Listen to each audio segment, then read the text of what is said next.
বাংলাদেশের education system কোনোদিনও change হবে না, মানে এইটার মতো থার্ড ক্লাস এডুকেশন সিস্টেম আর পৃথিবীর কোথাও নাই।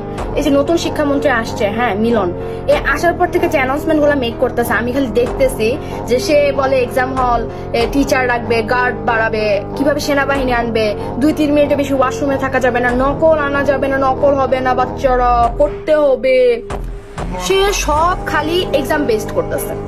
মানে মানে বুঝতে পারতেছেন, সে সব খালি এক্সাম বেস করতেছে। আমি তাহলে এখন পর্যন্ত বলতে শুনলাম না যে এডুকেশনের ক্লাস 9-10 বই এই চেঞ্জ আসবে, এই পড়াটা থাকবে, টপিকটা এরকম হবে, পোলাপাইন যেন আরো আরামসে পড়তে পারে। না, পোলাপাইন কেন চিট করে? তোমরা সব মুখস্থ বিদ্যায় ঢুকাইছো, পুরা মানে সৃজনশীল মানুষ মুখস্থ করে যায়। আমি কখনো ক্রিয়েটিভ নিজে থেকে লেখা পাস করতে পারতাম না, ভালো মার্কই তুলতে পারতাম না বাংলায়। কেন? কারণ হচ্ছে আমাকে গাইড ফলো করতে হবে, ওই নিয়মে সৃজনশীল। ভাই সৃজনশীল মানে ডাকি তাহলে মানে আমি যদি আমার মন মতো করে সাজায় না লিখতে পারি, মানে ভ্যালিড পয়েন্ট গুলো যদি সাজানো হয়, আমার কেন গাইড ফলো করতে হবে? তুমি সেখানে ফোকাস করো, গাইড কেন আছে, পোলাপাইন কেন কোচিং এ, ক্লাস 1-2 বাচ্চারা কোচিং করে, 5টা-6টা করে কোচিং করে, এগুলো তুমি বন্ধ করো। পোলাপাইন পড়ার মানটা উন্নত করো।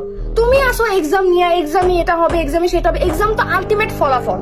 তুমি সারা 2-3 বছর যে পড়াশোনা করছো ওটার ফলাফল এক্সাম, ওইটা তুমি চেঞ্জ না করো, তুমি এডুকেশন চেঞ্জ করো। যে ওই সিস্টেমটা কেন হইতেছে?